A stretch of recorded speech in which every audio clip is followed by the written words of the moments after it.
I'll never forget the night I met Danielle. It was at a college bar in Austin, Texas. She had this laugh, the kind that could light up the room, and eyes that seemed to hold every secret in the universe. 10 years later, we were married, had a home in the suburbs, and a 7-year-old son, Jamie, who was my world. I thought we had everything, a marriage built on love, trust, and laughter. But lately, things didn't feel right. Danielle had been distant, not in the obvious shouting match kind of way. She was distracted, always rushing to check her phone or ducking into another room for calls. She had always been outgoing, but in the last 6 months, her work at the marketing firm seemed to consume her. Late nights, weekend strategy meetings, and endless excuses for why she couldn't make it home for dinner. "It's just the campaign season," she'd say with a soft laugh and that disarming smile. "You know, I'd rather be here with you and Jamie." I wanted to believe her. God, how I wanted to believe her. One Thursday evening, Jamie and I were playing video games in the living room. Danielle's phone buzzed on the kitchen counter, a sound I was growing used to but couldn't ignore anymore. Without thinking, I wandered over. The screen was still lit, her message thread with someone named Rob C. Open. My breath caught. Rob C. Can't wait to see you tonight. Don't keep me waiting this time, winking face. I stared at the message, the words burning into my brain. My stomach sank like I'd been punched. I knew Danielle worked with a guy named Rob, a slick-talking account executive who stood too close at office parties and laughed too hard at her jokes. Seeing his name in her phone like this, though, was a different story. "Daddy, are you okay?" Jamie's voice jolted me back to reality. He had paused the game and was watching me with concern. I forced a smile, even though my throat felt tight. "Just fine, buddy. Let's finish this level." But I wasn't fine, not even close. Inside, I was a storm of doubt, anger, and confusion. I wanted to confront her. I pictured the conversation in my head, the questions, her denials, the inevitable turning of the tables. It made my head spin. I wasn't ready. Not yet. If there was one thing Danielle had taught me in our decade together, it was patience. So I set her phone down, smiled at Jamie, and waited. Something told me the truth was going to be uglier than I could imagine.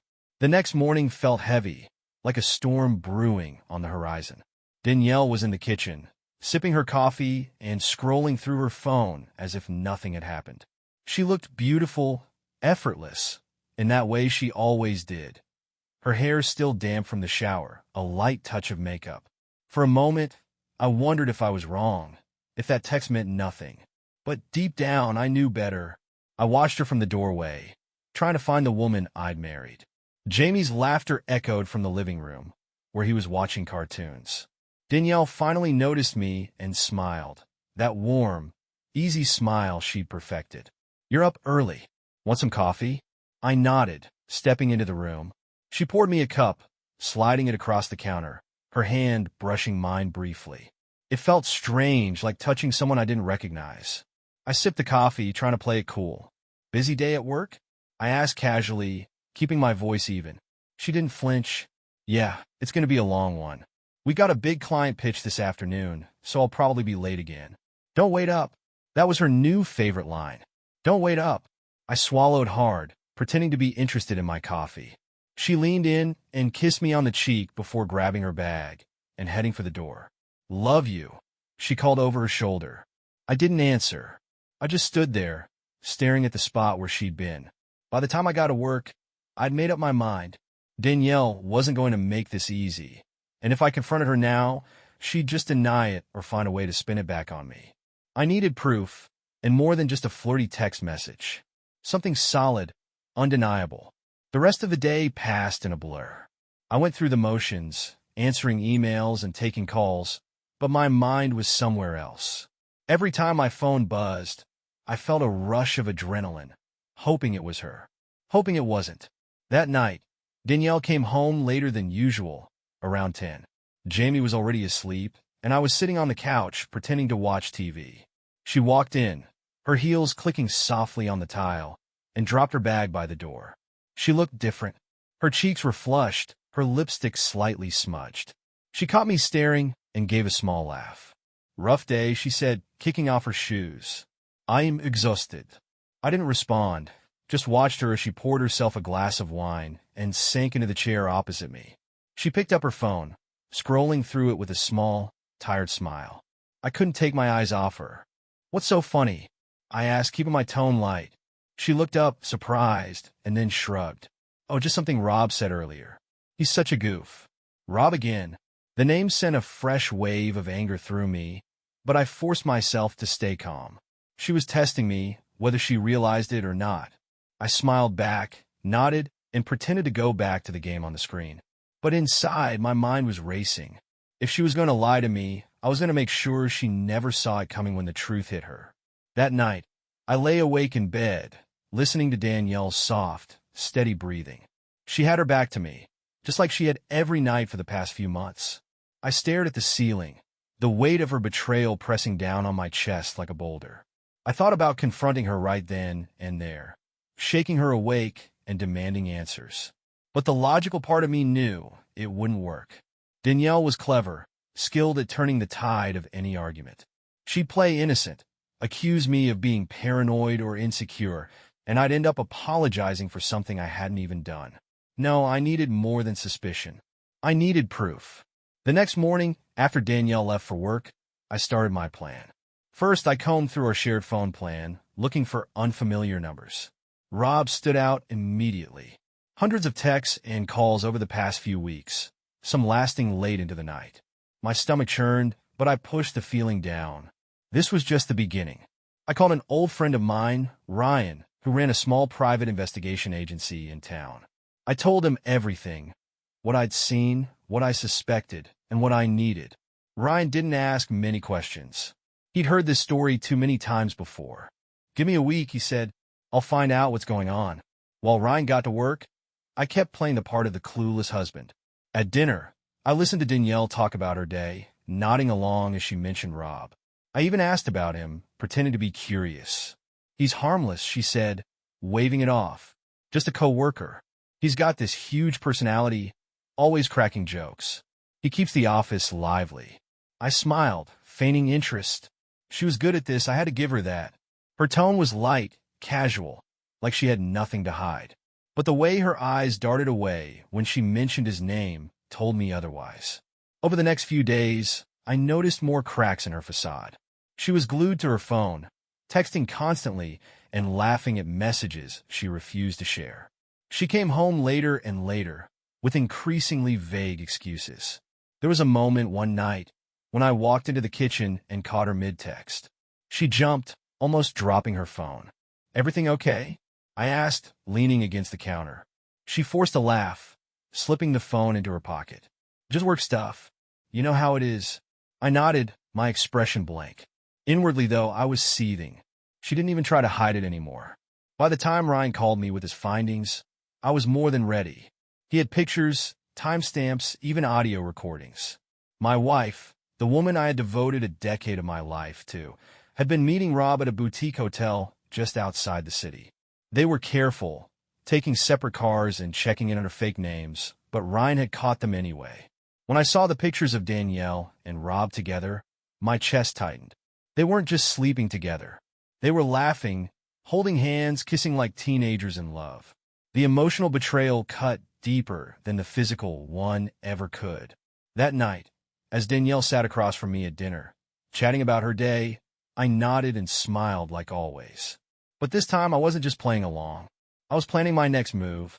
She didn't know it yet, but the game had changed, and I wasn't going to lose. The following days were some of the hardest I'd ever endured. Pretending everything was fine, pretending I wasn't falling apart inside, took more strength than I thought I had. Every smile, every casual touch from Danielle felt like a knife twisting deeper into my gut. Ryan had delivered everything I needed. Photos of their meetings, timestamps of her lies, even a recording of them laughing together over drinks. It wasn't just an affair. It was a relationship, a connection she'd built outside the one we were supposed to share. I stared at the evidence late at night, the dim light of my laptop screen casting shadows across the room. Her smile in those pictures was familiar, yet somehow foreign. That was the smile she used to give me. Now it was his. But I didn't let anger take over. No. Anger was messy, uncontrollable. I needed to stay focused. If Danielle wanted to play games, I'd make sure she never saw my hand until it was too late. The first step was to plant the seeds of doubt. That weekend, I suggested we take a family day. Jamie had been asking to visit the zoo, and I thought it would be the perfect distraction. Danielle hesitated at first, mumbling something about work piling up, but I insisted. We spent the day watching Jamie marvel at the animals, running ahead to every exhibit like he couldn't wait to see what was next. Danielle played along, smiling and laughing with him, but there was a tension in her I couldn't ignore. She kept checking her phone, her thumb hovering over the screen like she was waiting for something or someone. When we got home that evening, I turned to her as she was putting Jamie to bed. "You've been on your phone a lot today. Everything okay?" She looked at me, startled. "Oh yeah, just work stuff. You know how it is?" I nodded, my expression neutral. But as she turned away, I added, I heard Rob's name come up in conversation at the gym the other day. Small world, huh?" Her back stiffened for just a moment, a tiny, almost imperceptible pause. But I caught it. "Oh," she said, her voice carefully light. "What were they saying?" "Nothing much," I replied, shrugging. "Just that he's got quite the reputation around the office. You know how people talk." Her laugh was forced, brittle. "Yeah, people love to gossip." I smiled, letting the moment hang in the air before changing the subject. That's when I knew I had her attention. She didn't suspect me of knowing anything yet, but the seed was planted. Let her wonder if people were talking. Let her start second-guessing every move she made. Over the next week, I dropped more subtle hints. Casual mentions of her coworkers, offhand comments about her late nights at work. I let her sit with the weight of her own guilt, waiting for her to make a mistake. And then she did. One night, I came home earlier than usual and heard her on the phone in the kitchen. Her voice was low, urgent. I couldn't make out the words, but the tone said everything. I stepped into the room, and she froze mid-sentence, her eyes wide. "Oh, hey," she said quickly, her smile too bright. "I didn't hear you come in. Who are you talking to?" I asked, keeping my voice even. "Just work," she said, slipping her phone in her pocket. "Nothing important." Her lie was so transparent, it almost made me laugh. But I just nodded and kissed her on the cheek, as if I believed her, as if I still trusted her. Inside, though, I felt a flicker of satisfaction. She was starting to unravel, and she didn't even realize it. The game was moving in my favor now. It was only a matter of time. As the days passed, Danielle's facade began to crack more visibly. Her smiles felt thinner, her laughter strained. She was restless, distracted, and I knew why. The hints I'd been dropping were doing their job. She was starting to feel exposed, vulnerable, unsure of what I knew or didn't. But I wasn't just toying with her for the sake of it. I was preparing for something much bigger, something she wouldn't see coming. All I needed were a few more pieces of the puzzle. One night, after Danielle had gone to bed, I crept into the kitchen and took her phone from her bag. I knew her passcode. It was Jamie's birthday. The hypocrisy of her using our son's special day as her key to deception wasn't lost on me. My hands trembled as I opened her messages. The first thing I saw was her thread with Rob. My breath caught. It was worse than I'd imagined. "Can't wait to see you tomorrow, babe. Last night was amazing." The words hit me like a punch to the gut. I scrolled further, each message another twist of the knife. They weren't just meeting up for physical affairs. They were planning little getaways, talking about their dreams, even sharing jokes about me. "Floyd's so sweet, but he doesn't get me the way you do. I wish I'd met you first." I stared at the screen, my vision blurring. It wasn't just the betrayal that hurt. It was the way she trivialized me, our life together. I wanted to smash the phone against the wall, but I stopped myself. That would blow everything. I needed her to think I was still in the dark. I forwarded the messages to my own email, careful to delete any traces of what I'd done. Then I put the phone back where I'd found it and stood there in the dim light of the kitchen, breathing heavily. The anger I felt was a quiet, simmering thing now, not the explosive kind. It was controlled, sharpened into resolve. She thought she was in control, but she had no idea how close she was to losing everything. The next morning, I acted like nothing had happened. I made Jamie breakfast, kissed Danielle on the cheek, and even joked with her about the little things like the fact that she always left her coffee cup on the counter instead of putting it in the dishwasher. She laughed, but it sounded hollow. I could see the tension in her shoulders, the unease in her eyes. She was cracking, and it was exactly what I wanted. That afternoon, I called Ryan to let him know the final phase of my plan was in motion. He had already provided me with the surveillance footage and photos, but now I needed his help setting the stage for what would come next. "Do you really want to go through with this?" Ryan asked, his voice cautious. "Once you do, there's no turning back." I thought about it for a long moment. About Jamie, about the life we'd built, about the years I'd spent believing in a woman who had been playing me for a fool. "Yes," I said firmly. "It's time." Ryan didn't argue. He just gave me the instructions I needed and told me to be careful. That evening, Danielle came home late again. She walked in with a bright smile, kissed me on the cheek, and said work had been crazy. I nodded, acting as if I believed her, as if I didn't already know she'd been at that boutique hotel with Rob. She sat down at the dinner table, eating the meal I'd made for her like nothing was wrong. And as I watched her laugh with Jamie, my heart felt heavy but steady. Soon, Danielle would understand what it felt like to have the ground ripped out from under her. Soon, she'd learn that the man she thought was blind had been watching her every move. And she wouldn't see it coming. The next few days were all about precision. Every word, every action I took was deliberate, calculated. Danielle remained oblivious, even as her excuses grew thinner and her guilt began to show. The cracks were becoming chasms. I started coming home earlier, unannounced, just to see her reaction. The way her body stiffened when I walked through the door told me everything.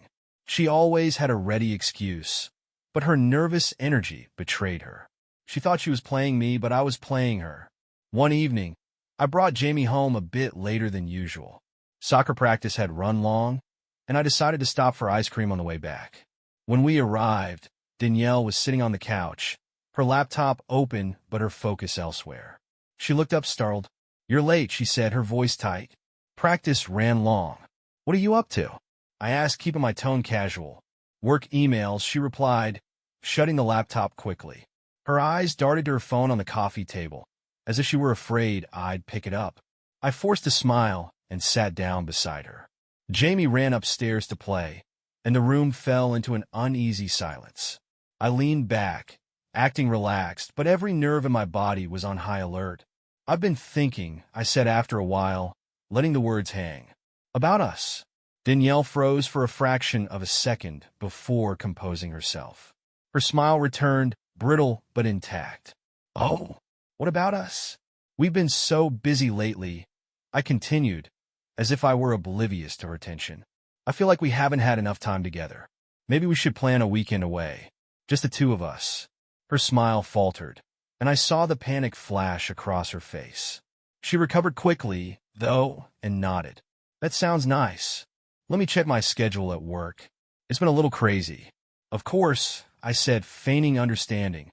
Work always seemed to be her shield these days. The next day, I put the final pieces of my plan in place.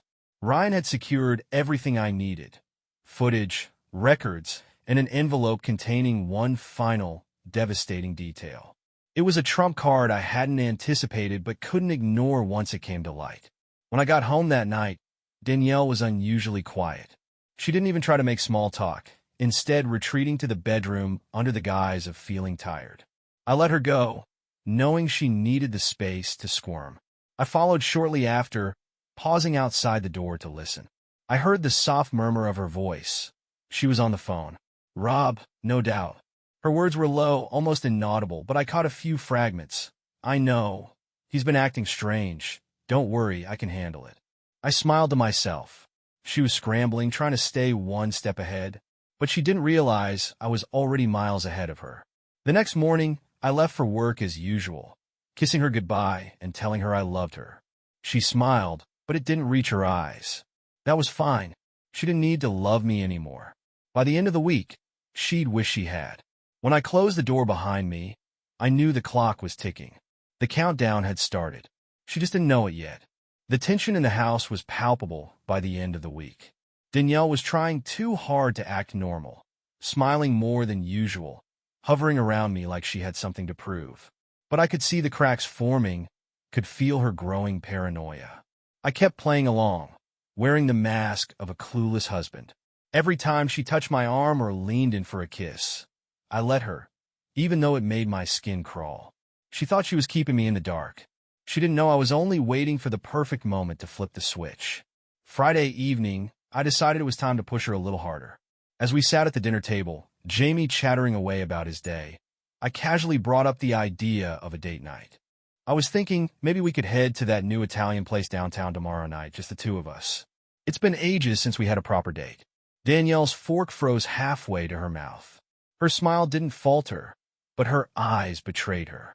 That sounds great, she said quickly, setting her fork down. Let me check my calendar, though. Work has been, always work, I said lightly, shaking my head with a teasing smile. Rob must be running you ragged. She laughed, but it sounded forced. Oh, you know how it is. He's demanding, but harmless. I didn't respond, just nodded and took another bite of my food. Let her sit with the discomfort for a while. After Jamie went to bed, I decided to push a little further. I found her in the living room, scrolling through her phone. I dropped onto the couch beside her, leaning in as if I wanted to cuddle. I've been thinking about what you said the other night, I began, keeping my voice soft. About feeling overwhelmed with everything at work. Maybe we should take that weekend trip sooner rather than later. Just escape for a bit. Her smile froze. Yeah. That could be nice. I'll talk to my boss next week, see what's possible. I tilted my head, studying her face. She was squirming, her eyes darting toward the hallway where her bag sat, her phone tucked safely inside. I leaned back, letting the moment hang. You should take a break from work altogether, I said, my tone light but laced with meaning. You've been so busy lately. It's like I barely see you anymore. Danielle laughed nervously, brushing her hair behind her ear. You're sweet, but it's not that bad. Just a busy season. I smiled, pretending to be reassured. But in my mind, I was counting down the hours. The trap was set. The pieces were all in place. Tomorrow night, everything would come crashing down. As she got up to head to bed, she leaned down and kissed my cheek. Love you, she whispered. I smiled up at her. I love you too. And in that moment, I realized how much truth there was in those words. I did love her, even now, even knowing what she'd done. But love wasn't enough to save her from what was coming. Saturday night arrived, and with it, the perfect stage for what I had planned. Danielle had agreed to the dinner without much resistance, though I could tell she was uneasy. She had spent the entire day distracted, barely making eye contact. I played along, pretending to be excited about our evening together. I dressed in one of the nicer shirts she'd always complimented, and as she came down the stairs in her red dress, the one I'd bought her for our anniversary years ago, I let out a low whistle. You look amazing, I said, my tone warm and genuine. She smiled, but it was strained. Thanks. You don't look so bad yourself. We left Jamie with a babysitter and headed downtown. The restaurant was bustling, the smell of garlic and freshly baked bread filling the air. I'd made a reservation for a quiet table in the back, far from the crowded bar area. As we sat down, Danielle fidgeted with her napkin, her eyes darting around the room. I ordered a bottle of wine, her favorite, and poured us each a glass. She sipped hers quickly, her nerves showing more than she realized. I tried to ease her into it, talking about Jamie, work, anything to keep the mood light. But I could tell she was waiting for something. Maybe she thought this was an elaborate setup for an anniversary surprise. Maybe she thought I was trying to rekindle something that had already died for her. The waiter brought out our food, and I let her take a few bites before leaning back in my chair, wine glass in hand. I studied her, letting the silence stretch just long enough to make her uncomfortable. I know, Danielle, I said, finally, my voice steady. Her fork froze midair, her eyes wide. What do you mean? I know about Rob. The hotel. The texts. All of it. Her face drained of color, the fork clattering onto her plate. For a moment, she said nothing, her mouth opening and closing like she was trying to find the right words. It's not what you think, she stammered, her voice shaky. I can explain. I leaned forward, keeping my voice low and calm. Don't. Just don't. I've seen the photos, heard the recordings. I know everything. So please, spare me whatever story you've come up with. Her eyes filled with tears, but I wasn't moved. She reached for my hand, but I pulled it away. Floyd, I'm so sorry, she whispered, her voice trembling. It was a mistake, I swear. I didn't mean for any of this to happen. I laughed bitterly, shaking my head. A mistake? A mistake is forgetting to pick up milk on the way home. What you've been doing isn't a mistake, Danielle. It's a choice. Over and over again, you've chosen him. She started crying, her tears falling silently into her lap. I felt a flicker of pity, but it was quickly snuffed out by the anger simmering beneath the surface. Why? I asked, my voice breaking slightly. Why wasn't I enough for you? She looked up at me, her mascara smudged and her face red. I don't know, Floyd. I don't know.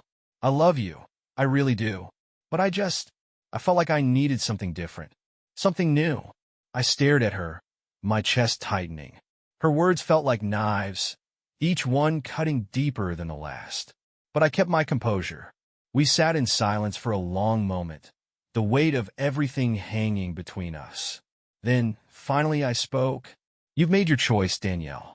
Now it's time for me to make mine.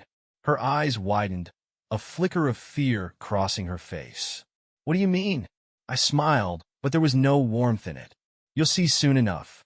I stood, tossed a few bills on the table for the check, and walked out, leaving her sitting there alone. She didn't follow. Maybe she was too shocked, or maybe she already knew what was coming.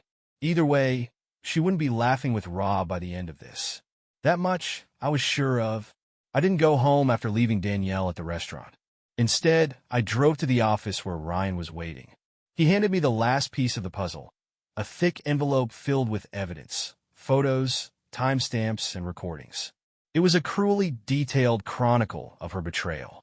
But there was one thing in that envelope that Danielle wasn't prepared for, something I had uncovered only days before. As I flipped through the documents again, Ryan gave me a look of concern. Are you sure you want to go through with this?